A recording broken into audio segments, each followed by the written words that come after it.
Hello everyone, myself Ayushkar, All India Rank 2619, NEET UG 2022, and again we are here to solve one question from NEET UG 2016 Phase 1. Alright, so here's the question. This is a very good question. I hope you have already solved this question. If you have read electrostatic chapters in your coachings and all, करवाते ही हैं जैसी वो Newton's Coulomb's law of electrostatic force जब खत्म होता है तो ये वाला क्वेश्चन आता ही आता है. So let's start with the question.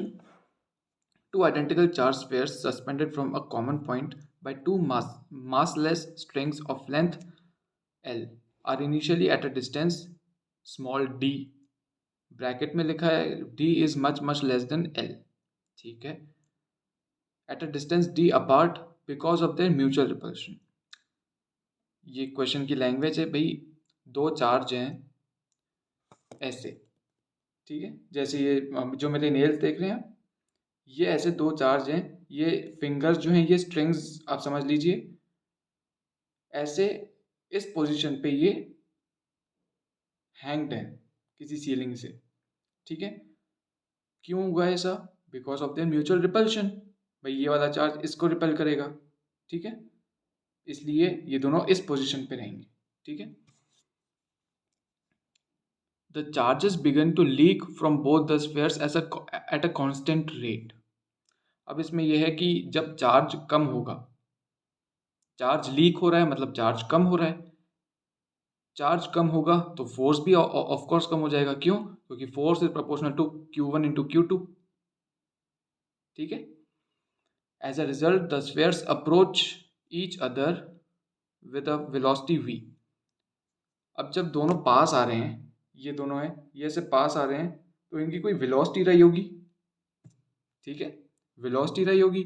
ये वेलोसिटी जो दे रखी है वो है v. Then v varies as a function of distance x between the spheres as.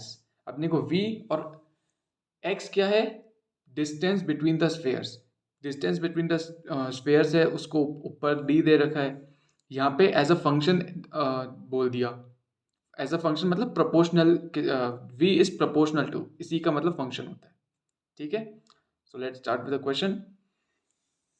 Question का जो डायग्राम है वो कुछ ऐसा होगा. मैं इसका एरियल व्यू दे देता हूँ आपको. ये ठीक है. ये जो चार्ज है, ये वाला और ये वाला, दोनों एक दूसरे को रिपेल करेंगे due to mutual force of repulsion. Length L दे रखी है, डिस्टेंस D दे रखा है, और इसका जो फंक्शन दे रखा है ना, वो दे रखा है x. इसको भी अपन यहाँ पे नोट डाउन कर लेते हैं. ठीक है. तो अपने को ये समझ में आ गया क्वेश्चन. तो अब मैं क्या करूँगा, किसी एक स्फीयर को पकड़ के उसकी एक फ्री बॉडी डायग्राम, जिसको हम FBD भी बोलते हैं, वो बनाएंगे. ठीक है. तो कोई सा भी ले सकते हैं अपन. अच्छा, एक और चीज़ ये है कि इनके जो ये एंगल है ये थीटा मान लेते हैं अपन. भाई कोई ना कोई एंगल तो बना ही रहे होंगे ना. ये एंगल अपन थीटा दे देते हैं. ठीक है. तो अपन ने कोई भी एक, मान लो मैंने ये वाला जो है स्फीयर, इसकी मैंने फ्री बॉडी डायग्राम बनाने के लिए इसका यहाँ पे बनाया डायग्राम. ये स्ट्रिंग का जो है, स्ट्रिंग क्या प्रोवाइड करेगा इसको? कौन सा फोर्स प्रोवाइड करेगा? FBD में अपन क्या बनाते हैं? जो फोर्सेस होते हैं वही बनाते हैं. स्ट्रिंग क्या प्रोवाइड करेगी इसको? टेंशन. बिल्कुल सही, ये टेंशन. ठीक है. पता होना चाहिए कि ये वाला फोर्स कौन सा होगा. Of course gravitational force of attraction mg. अब ये एक फोर्स लगेगा यहाँ पे, यदि मैं इसको ऐसे एरो बनाऊं, ये क्या होगा? पता होना चाहिए. F इलेक्ट्रिक फोर्स, FE यानी कि F इलेक्ट्रिक. कौन प्रोवाइड करेगा? ये वाला चार्ज इस पे इलेक्ट्रिक फोर्स इस तरफ लगाएगा. तो ये मैंने इस तरफ बना दी एरो. और इसका मैग्नीट्यूड क्या होगा? K Q square. Q square क्यों? अच्छा, इन दोनों के चार्जेस में कैपिटल Q ले लेता हूँ, क्योंकि आइडेंटिकल चार्जेस बोले हैं, आइडेंटिकल स्फेयर्स बोले हैं, ठीक है, क्वेश्चन के अंदर, डिवाइडेड बाय डी स्क्वायर, ठीक है, दोनों के बीच का डिस्टेंस है वो डी है, ये बोला है क्वेश्चन के अंदर। अब ये इक्विलिब्रियम में है, अभी चार्ज लीक होना चालू नहीं हुआ है, ठीक है, अभी इक्विलिब्रियम में। इक्विलिब्रियम में कब होंगे? जब इनका जो नेट फोर्स होगा वो 0 होगा,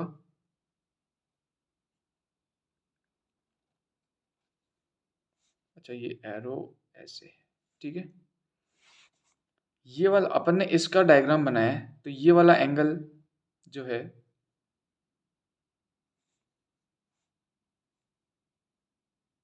वो थीटा है, सो ये वाला एंगल थीटा हो गया इससे। भाई यदि मैं ये वाली फ्री बॉडी डायग्राम बनाऊं तो ये ऑल्टरनेट इंटीरियर एंगल्स नहीं हो गए ये वाला, तो ऐसे ही मैंने ये वाला जो है थीटा लिख दिया एंगल। तो ये यदि टी है तो ये क्या हो गया, टी कॉस थीटा, ये थीटा समझ में आया ना भाई? जैसे मैं यहाँ पे एफ बी डी बनाता, ये टी थीटा ये है, तो ये ऑल्टरनेट इंटीरियर एंगल्स होते हैं, तो ये भी थीटा हो जाता, दैट्स वाई यहाँ पे ये थीटा हो गया, ठीक है, टी कॉस थीटा, और यहाँ पे क्या हो जाएगा, T sine theta,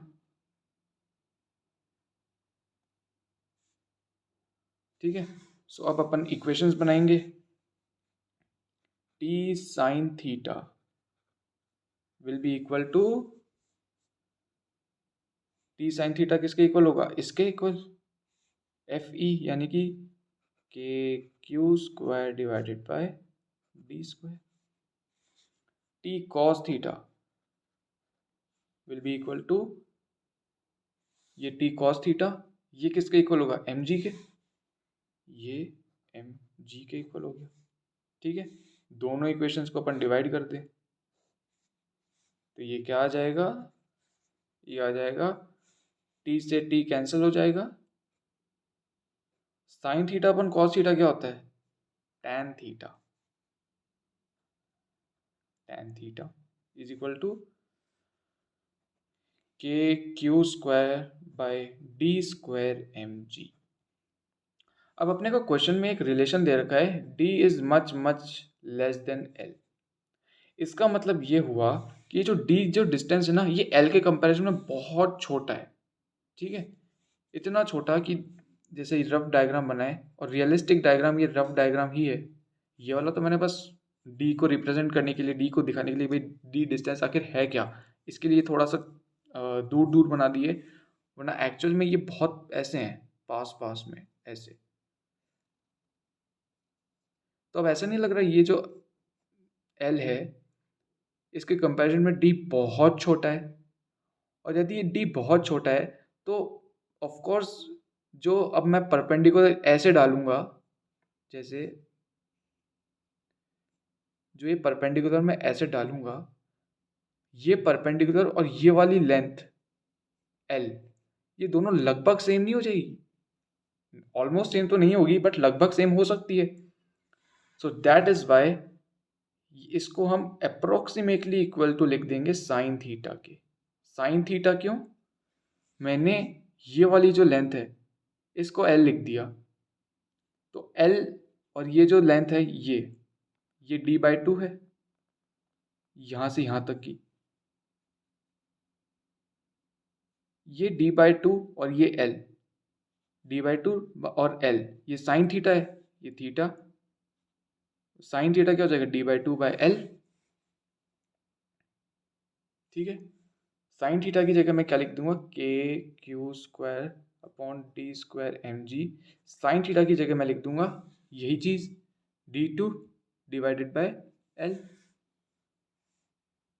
d/2, d2 नहीं सॉरी d/2 बोलना चाह रहा था मैं, डिवाइडेड बाय L, L यहाँ पे जाएगा तो d डिवाइडेड बाय 2L ऐसे हो जाएगा। अब क्रॉस मल्टीप्लाई करें तो K L Q square divided by M G equals to D cube, ये वाला डी स्क्वायर है इसको मैं यहाँ पे ले गया तो डी क्यूब हो गया, ठीक है। अब मैं क्या करूँगा, ये जो क्यू है ना, क्यू स्क्वायर है, मैं क्यू पे से स्क्वायर हटाना चाहता हूँ, तो मैं क्या करूँगा, take under root of both sides, ठीक है। तो under root of K L upon M G into Q, ये हो जाएगा डी की पावर 3/2, ठीक है। क्वेश्चन में ये बोला है कि चार्ज एक कांस्टेंट रेट से, चार्ज का रेट जो है कॉन्स्टेंटली कम होते जा रहा है, मतलब चार्ज कॉन्स्टेंटली कम होते जा रहा है at a constant rate, alright. तो ये अपन, यदि रेट आ जाता है तो अपने को क्या करना होता है, डिफरेंशिएशन करना होता है, ठीक है। तो under root K L divided by M G D Q by D T. अब ये डी की पावर 3/2 है, इसका डिफरेंशिएशन क्या होगा, 3/2 डी की power 3/2 minus 1 into D D by D T. ये डी बाई डी टी क्या है, ये डिफरेंशिएशन वाला डी है, और ये जो ब्रैकेट में डी लिखा है ये डिस्टेंस वाला डी है। इसलिए अब मैं इसको जो क्वेश्चन में बोल रखा है एक्स, इससे रिप्लेस कर देता हूँ ताकि ये वाला कंफ्यूजन ना हो, ठीक है। अच्छा, K L M G under root ये सब क्या है, ये कांस्टेंट है, ठीक है। एल जो है वो सेम रहेगी भाई, जब ये दोनों पास में आएंगे स्पेयर्स तो ये वाली लेंथ तो कांस्टेंट ही रहेगी, इसलिए ये वाली लेंथ कांस्टेंट, के तो पहले ही कांस्टेंट था, मास भी दोनों का कांस्टेंट रहेगा और स्मॉल जी भी कांस्टेंट रहेगा। और क्वेश्चन में ये बोल दिया कि ये जो रेट है चार्ज के कम होने का ये भी कांस्टेंट है, कहाँ बोला है, charges begin to leak from both the sphere at constant rate, ये भी देखने लायक चीज थी, ठीक है। तो ये कांस्टेंट रेट हो गया, तो ये भी एक कांस्टेंट हो गया, सब कुछ कांस्टेंट है ये। तो मैं इसको एक कांस्टेंट दे देता हूँ नाम के डैश, क्योंकि के तो पहले से ही प्रेजेंट था। ये के कौन सा है, 1/4 पाई एप्सिलॉन नॉट वाला के, ठीक है। मैं इसको के डैश नाम दे देता हूँ। This is equal to 3/2। Question में जो डी है, अब मैं इसको एक्स के फंक्शन में लिख देता हूँ, डिस्टेंस के फंक्शन में। क्वेश्चन में बोला है ये एक्स का फंक्शन है, 3/2 माइनस 1 1/2 डी, ये जो ब्रैकेट में डी है ये डिस्टेंस वाला डी था, मैं इसको एक्स लिख देता हूँ ताकि कोई कंफ्यूजन ही ना हो, अपॉन डी टी, ठीक है। D x by D T क्या होता है, वेलोसिटी, तो मैं इसको v से रिप्लेस कर देता हूँ, 3/2 एक्स की पावर 1/2, ठीक है। ये के डैश के इक्वल है।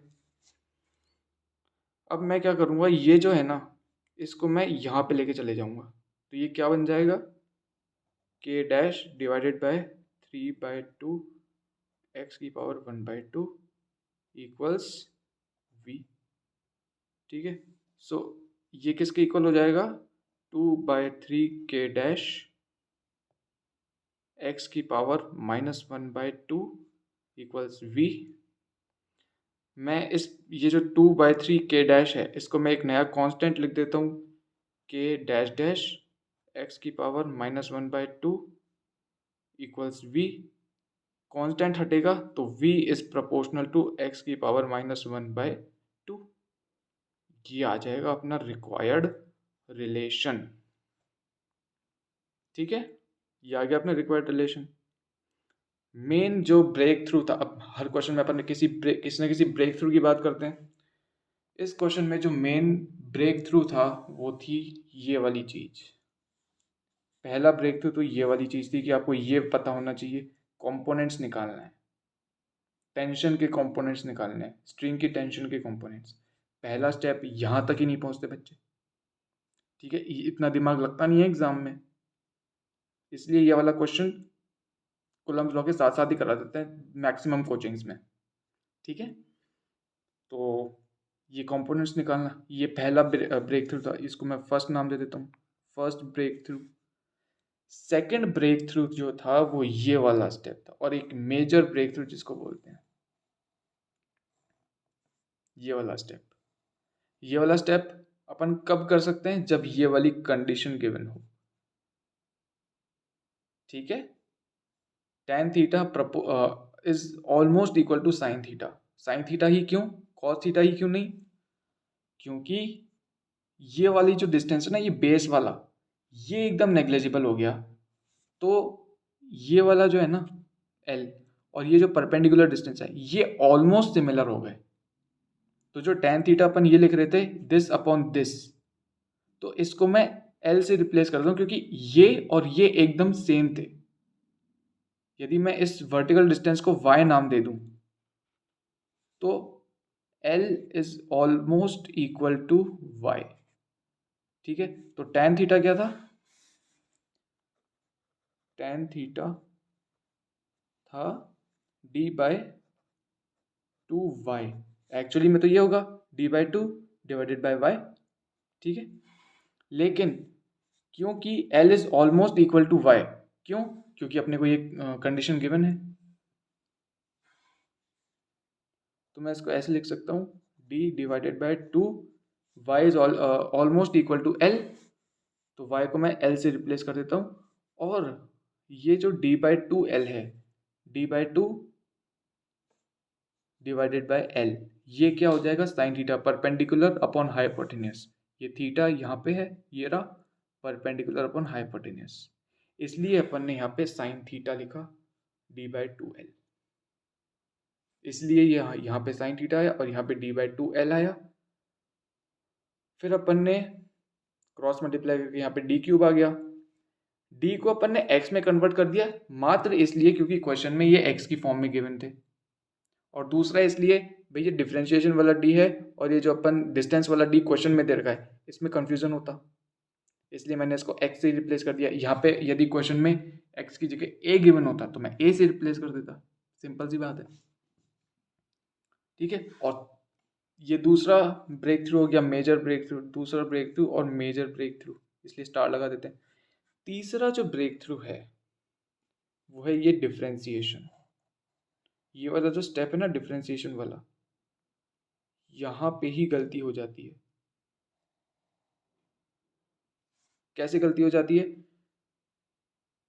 Differentiation of D with respect to time, बच्चे करके आ जाते हैं, ये वाली चीज लिख के ही नहीं आती, ये वाली जो चीज है ना ये लिख के ही नहीं आते बच्चे, ऐसे बस यहाँ तक ही छोड़ देते हैं इसको।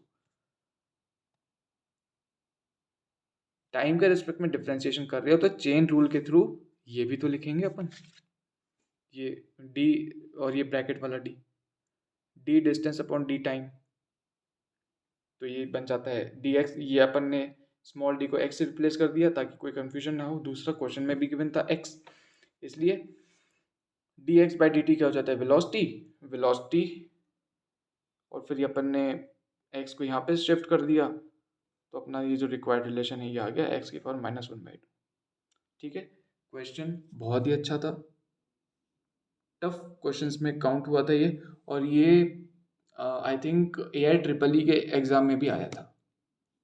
सो एक रिपीटेड क्वेश्चन था और टफ क्वेश्चन था, रिपीटेड है, ये बच्चों को फायदा भी हो सकता है कि भाई किसी बच्चे ने पढ़ा हुआ हो ये क्वेश्चन कर सकता है वो, और यदि उसने कर दिया तो इस एग्जाम में एक होता है ना रैंक डिसाइडिंग फैक्टर, ये वो क्वेश्चन है।